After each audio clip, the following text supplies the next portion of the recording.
je vous l'avais dit, le domaine dans lequel je suis, il fallait attendre les concours pour avoir accès à un poste. Et vu que j'avais des ambitions, j'avais des objectifs à atteindre, ça a été mon plus grand déclic.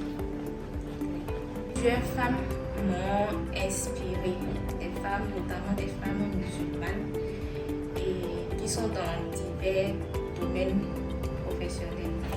D'abord, il y a eu le produit que j'allais vendre. Et après ça, l'étude du marché. J'ai essayé d'étudier le marché pour voir si le produit que j'allais proposer à ma cible allait se vendre. Voilà. Et après, il y a la visibilité, parce que mon activité était centrée sur les réseaux sociaux. Donc, il y a eu la visibilité. Il faut dire qu'au départ, j'étais un peu timide. Et la timidité et la vente, c'est deux choses qui ne peuvent pas aller ensemble. Donc, j'avais vraiment des difficultés à vendre, à engager la discussion avec des clients et autres. Mais avec le temps, quand même, j'ai pu faire face à ce problème. Même à présent, on sent encore un peu de timidité. Quelles étaient vos sources de financement? Est-ce que vous aviez commencé avec de petites cantines ou avez-vous reçu des aides de vos parents ou des personnes un peu proches pour le début?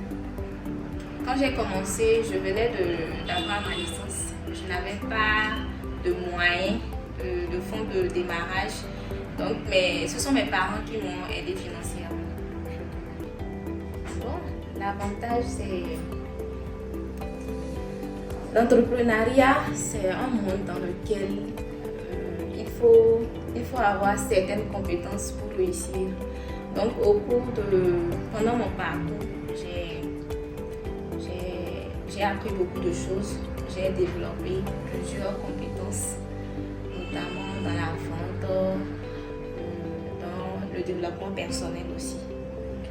La fonction de leadership, et je pense que vous en savez un peu, que vous aimeriez bien partager un peu avec nous sur ce domaine. Pour moi, le leadership, c'est inspirer, accompagner et guider les autres, tout en préservant ses propres valeurs. Et quelle est votre vision du leadership en tant que femme chef d'entreprise?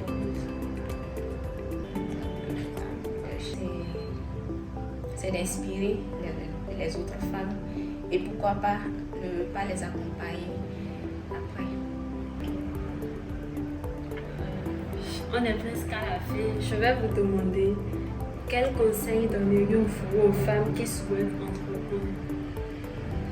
À toutes les femmes qui souhaitent entreprendre, ayez confiance en vous, lancez-vous, commencez avec le peu que vous avez et surtout le plus important, formez-vous.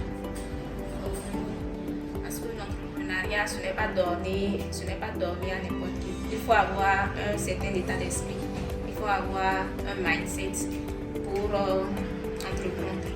Donc formez-vous, n'hésitez pas à investir dans les formations, n'hésitez pas à payer les formations, c'est très important. Ok, ça me fait beaucoup plaisir de vous entendre et c'est vraiment inspirant tout ce que vous aviez dit. Je pense qu'on ne s'est pas trompé en venant vers vous.